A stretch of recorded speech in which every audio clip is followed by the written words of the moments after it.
Islanders के लिए एक खुशखबरी। अब सर्जरीज के लिए नहीं जाना पड़ेगा आप लोगों को, आइलैंड से बाहर नहीं करना पड़ेगा जरूरत से ज्यादा पैसे खर्च, क्योंकि अब अपोलो क्लिनिक 11 चरमा में आ चुका है मॉड्यूलर ओटी और आईसीयू फैसिलिटीज, जहां पर सारी सर्जरीज एंड ट्रीटमेंट अवेलेबल हैं। अब सर्जरीज के लिए पोर्ट ब्लेयर और चेन्नई के डॉक्टर्स रहेंगे आपके लिए, तो फिर घर से इतनी दूर क्यों जाए।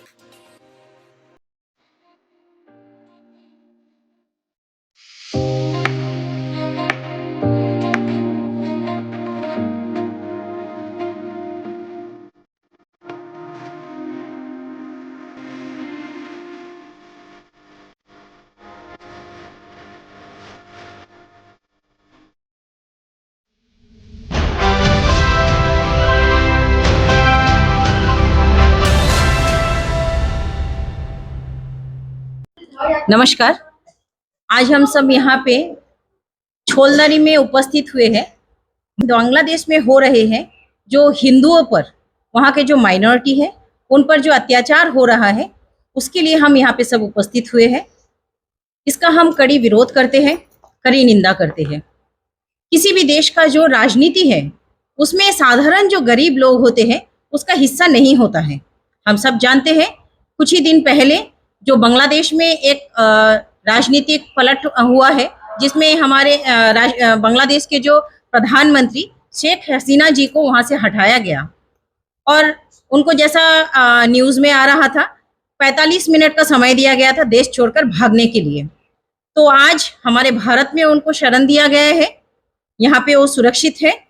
लेकिन उसके बाद में तुरंत बाद जो बांग्लादेश में स्थिति बदली और जो युवाएं, जो एक स्टूडेंट्स जो थे, उनका जो रूप बदलकर पहले तो प्रधानमंत्री आवास पर उन लोगों ने अपना ही देश का प्रधानमंत्री आवास पर घुसकर जिस तरह से उन लोगों का जो बिहेवियर दिखाई दिया, उसमें उस देश का कल्चर दिखाई दिया। सबसे पहले हम जानते हैं, हम सनातनी जो हम भारत के जो है, हम लोग बहुत शांति प्रिय हैं और हम ये पसंद नहीं करते ये सारी चीजें। कभी भी हमारे देश में इस तरह के घटनाएं हम नहीं देखे। लेकिन बांग्लादेश में जो हम देखे, बहुत दुख की बात है कि वहां में महिलाओं के जो अंडरगारमेंट्स तक का उठाकर जिस तरह से स्टूडेंट्स ने उसका नुमाइश कर रहे थे, जिस तरह से उसका गंदगी दिखा रहे थे, वो एक देश के लिए शर्म की बात है। उसके बाद वो घटना तुरंत पलटा वहां का जो माइनॉरिटीज पर, जितना वहां का उनको तोड़ा गया, महिलाओं पर अत्याचार शुरू किया। रात रात को देर रात तक का जो हमारे पास वीडियो आई और उसके बाद जो हमारे पास फोटोज आ रहा था, वो देखने लायक नहीं था। बहुत दुख की है, अगर कोई भी देखेंगे उनका सही बोले तो मतलब एक इंसानियत को ये करते हैं, शर्मसार करते हैं। क्योंकि एक डेड बॉडी को जिस तरह से पीट रहा था, उसका चेहरे पे मार रहा था, कोई मतलब नहीं है। वो हिंदू परिवार साधारण परिवार है, उनको उस राजनीति से कोई लेन देन नहीं था। उनको मारकर क्या दिखाना चाहते थे? ये तो राजनीति अपना देश का तरफ से उन लोगों का आक्रोश जो भी था वो प्रधानमंत्री के लिए अगर था कि उनका कोई डिसीजन में शायद वो फुलफिल नहीं हुए, उनका निजी मामला था। लेकिन वहां पे रहने वाले माइनॉरिटीज, उनका क्या दोष था? वहां की महिलाओं ने क्या किया था? वहां के बच्चों ने क्या किया था? जिस तरह से रात रात को वीडियो में बोल रहे थे उन लोग कि रात रात को उनके घर में घुसकर महिलाओं और बच्चों को घसीट कर लेके जा रहा है। उनका सारा जो सोने के जो भी चीजें, छोटी मोटी चीजें पहने हैं, वो भी छीन छान के काट कूट के हाथ से निकाल ले रहे। उनको मार दिया जा रहा है, जिंदा जला दिया जा रहा था, घरों को जला दिया जा रहा है। और लाखों हजारों संख्या में जो हिंदू वहां पे आके भारत में शरण मांगने के लिए बॉर्डर में खड़े हो गए, जिसके लिए हमारे बॉर्डर सिक्योरिटी फोर्स वहां पे खड़े होकर उनको समझाने का कोशिश कर रहे हैं, आप अपना देश में रहिए, कि दूसरा देश में आना ये सही नहीं है, उस देश का जिम्मेदारी बनता है। दूसरी बात है वहां का जो हम ये सबसे पहला ये देखने को मिल रहा है कि एक देश में प्रधानमंत्री अगर हट गए, क्या देश इतना अपाहिज हो गया? क्या वहां के मिलिट्री फोर्स अपाहिज हो गया? वहां का पुलिस आंख बंद करके कैसे बैठे हैं? ये नहीं हो सकता है। किसी भी देश के लिए ये पूरी तरह से निंदनीय कार्रवाई है और हम इसका कड़ी निंदा करते हैं अंडमान से। क्योंकि हम आज छोलदारी में रखने का इसीलिए हम सोच रहे थे, क्योंकि हम जो है वही बांग्लादेश के विक्टिम हैं। जब देश आजाद हुआ था, यही हिंदू हम लोग शरणार्थी बनकर भारत में आए थे। 1947 का बात था। 49 में विधान चंद्र रॉय जो वहां पे मुख्यमंत्री थे उन दिनों का, उन्होंने अंडमान में हमें शिफ्ट किया। यहाँ पे हमें जगह जमीन जो भी देकर पूरी तरह से एक जंगल का अंदर हमें फेंका गया, जबकि बांग्लादेश में बहुत बड़ा बड़ा भूमि का मालिक हुआ करते थे, सबका पास सब संपन्न थे। लेकिन इसी तरह से टॉर्चर, इसी तरह से जो आज का घटना देखने मिलता है, वही घटना वहां पे हुआ जो हम बचपन से दादी नानी से सुने हैं। तो वही घटना का दोबारा रिपीटेशन। आज तो वहां में देश आजाद है, और बांग्लादेश जो है, उन लोग शायद भूल गए, वो भारत का कोख से जन्म लिया देश है, और भारत का वजह से आज बांग्लादेश एक स्वाधीन देश का रूप में जी रहे हैं, उन लोग सांसें ले रहे हैं। तो ये भारत का देन है। भारत का जितना भी सपोर्ट आज तक बांग्लादेश को मिला, किसी और देश से बांग्लादेश को नहीं मिला था। तो आज उनको वो जो सोच रहे हैं कि वहां का हिंदू को टॉर्चर करने से भारत में दुख होगा, भारत के हिंदू तकलीफ में आएंगे, ये गलत बात है, ये सोच ही गलत है। ये इंसानियत को शर्म के सार करने वाली विचार है। जो हम लोग क्या शिक्षा देते हैं हमारे परिवार को, वो एक स्टूडेंट्स है। स्टूडेंट्स का शिक्षा देखकर हमें हैरानी होती है कि उनका देश में क्या शिक्षा देते हैं। हम अपने बच्चों को बचपन से क्या शिक्षा देते हैं? झूठ नहीं बोलना, किसी को मारना नहीं है, किसी को गाली गुलाज नहीं करना, ये शिक्षा हम देते हैं बच्चों को बड़े होने के लिए। वहां पे क्या शिक्षा दिया कि किसी को लूट मार करो, प्रधानमंत्री का आवास में जाके गंदगी करो, ये शिक्षा है आज एक बांग्लादेश का जैसा देश का। जबकि हम लोग आज कुछ साल पहले से हम लोग एग्जाम्पल दे रहे थे, शेख हसीना जी इतना अच्छा काम कर रही है कि वहां पे बांग्लादेश को बहुत ऊंचाई पे ले गए। आप अगर देखेंगे, जब देश आजाद हुआ था 1971 में बांग्लादेश बना था, बहुत ही गरीबी स्थिति में था। आज बांग्लादेश को वर्ल्ड का 4th स्टैंडर्ड में आ चुका है, वो टेक्सटाइल इंडस्ट्री में 4th नंबर में, बहुत आगे ले गया। क्रिकेट मैच आज खेल रहे हैं, आज बहुत अच्छा क्रिकेटर्स है वहां पे, बहुत सारा चीजों में बांग्लादेश को आगे ले गए। एक महिला वहां पे, महिला इतना दिन से देश को इतना आगे लेके, एक कम से कम उनका एक तो सम्मान होता है। उसके साथ साथ दरिंदगी आप ये दिखा रहे हैं कि देश का लोगों को साथ में टॉर्चर, एक स्टूडेंट्स लोग का, ये क्या शिक्षा है? और बाकी सब आंख बंद करके बैठे हैं वहां पे। वहां में चैनल कहाँ है? वहां में मीडियाज कहाँ पे है? वहां में डिफेंस कहाँ में है? सब आंख बंद करके ये बैठने का दिन है क्या?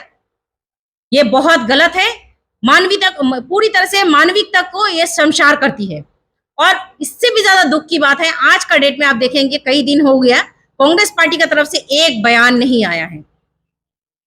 एक छोटी सी घटना घटती है, ओवैसी साहब का बहुत बड़ा बड़ा बयान आ जाती है, झूठा झूठा गुहार लगाते हैं मुसलमान समाज को अपनी तरफ खींचने के लिए, सिर्फ मुसलमान समाज को लेके और राजनीति करना चाहते हैं। ये नहीं होता है। हम सब एक साथ मिलकर चलते हैं। भारत तो एक ऐसा देश है जहां में हम सब एक साथ मिलकर चलते हैं। और दूसरी बात एक देखेंगे, जब हम बांग्लादेश से यहाँ पे आए थे 1949 में, रिफ्यूजी बनकर यहाँ पे हमें भेजा गया था। हमारा कोई भी आज अगर एग्जाम्पल है, हम सब देख सकते हैं कि कभी भी मुसलमान के प्रति हम लोग नफरत नहीं फैलाए, जबकि वहां पे मुसलमान द्वारा किया गया था टॉर्चर, पूरी तरह से मारा गया था, काटा गया था, हर तरह का पूरी तरह से जो बलात्कार महिलाओं का साथ हो रहा था, सब कुछ कहानी था जो बचपन से हमने सुना है। लेकिन आज तक कभी मुसलमान के खिलाफ हम लोगों ने नफरत नहीं फैलाया, क्योंकि मेरा दादी ने जब कहानी सुनाते थे ये बोलते थे पाकिस्तानी सेना ने किया है, ये सेंटेंस था उनका। देखिए, बोलने के लिए भी इतना अच्छा से कि पाकिस्तानी सेना ने ये कर रहा था। और उसमें कई घटना ऐसा भी है जहां में बांग्लादेश का जो मुसलमान परिवार था वो बचाने के लिए भी सामने आए हैं। इवन अभी जो कुछ घटनाएं आई है, वहां पे भी बांग्लादेश का जो मुसलमान परिवार, उनका पड़ोसी जो है, वो उसमें सामने आए हैं, और उनके साथ भी वही अत्याचार हो रहा है अब, क्योंकि उन लोग इनके सामने बचाने के लिए आए हैं। तो ये घटनाएं बहुत सारा, हम लोग ये नहीं बोलेंगे कि मुसलमान ही कर रहे हैं, क्योंकि ये कुछ लोगों का जो मानसिकता है।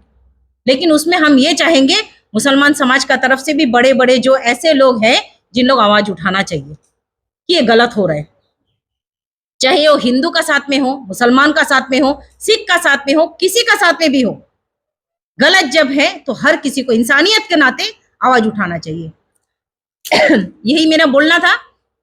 आज अंडमान में भी अगर देखेंगे, कांग्रेस पार्टी छोटी छोटी बातों में हमेशा से आगे आ जाते हैं, बहुत सारा प्रेस कॉन्फ्रेंस करते हैं, लेकिन आज इतना दिन होने के बाद भी एक आवाज उनका जुबान से नहीं निकला कि हाँ, देश के प्रधानमंत्री उनको शरण दिए है, शेख हसीना जी को, और एक कमेटी भी बना दिया पूरी तरह से देश पर नजर रखने के लिए, बांग्लादेश पर जो भी घटना घट रहा है वहां का माइनॉरिटी पर, उसके लिए नजर रख रहे हैं, मॉनिटर हो रहा है। लेकिन उसमें भी कुछ जरूरत है। इस समय विपक्ष नहीं होता है, इस समय सभी पार्टी, देश जो है एक साथ मिलकर होता है कि हम लोग जब भी इंसानियत जहां भी कुछ भी हो रहा है कोई भी इंसान के साथ में, तो हमें वहां पे खड़ा होता है। आज तो ऐसा कानून बना है कि जानवर को भी, एक मुर्गी या फिर आप बकरी को भी अगर काटने लेके जाते हैं, उसको भी आप गलत तरीका से लटका के या फिर गलत तरीका से लेके नहीं जा सकते हैं।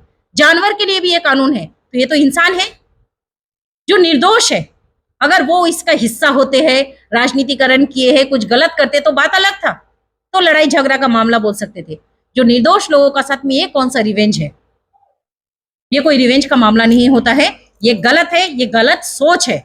अगर हम बोलेंगे, कई लोग बोल रहे हैं जैसा पाकिस्तान या फिर चाइना का इसमें हाथ है, तो ये बांग्लादेश का जो युवाओं को हम मैसेज देना चाहते हैं अंडमान से, ये उन लोगों का गलत धारणा है कि पाकिस्तान या फिर चाइना आप लोगों के लिए कुछ अच्छा सोच सकते हैं। अच्छा अगर आप लोगों के लिए कोई सोच सकते हैं तो भारत ही सोच सकते हैं।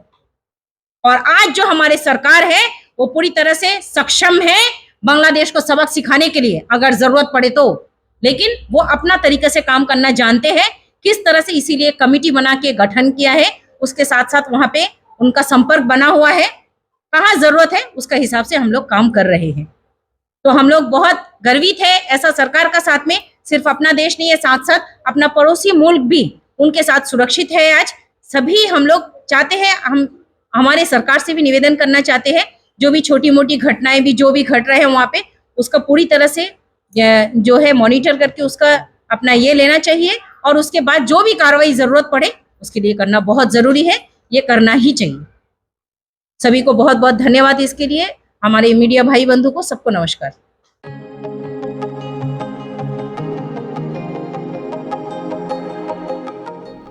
सब कोई, डॉक्टर भी, नर्स भी, वो जो हाउस कीपिंग है, सबको हम लोग का बढ़िया से सेवा प्रदान करें। अच्छा है सब कुछ। नहीं, सब कुछ अच्छे है सर, सब अच्छा से हुई है, सब स्टाफ भी सब अच्छे हैं, सब बढ़िया से करे। हम लोग भी बहुत हैप्पी है, खुशी है।